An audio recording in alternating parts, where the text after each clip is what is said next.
Doing a little head work. I smashed my solder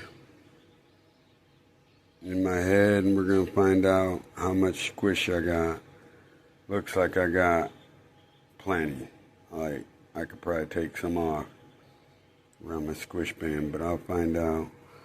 Let's see, I don't know if I can do this while I hold the phone, but we'll try.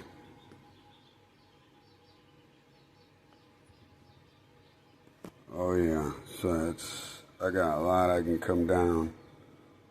That's what, 1.6 millimeter. Let's do the math on that, 1.6.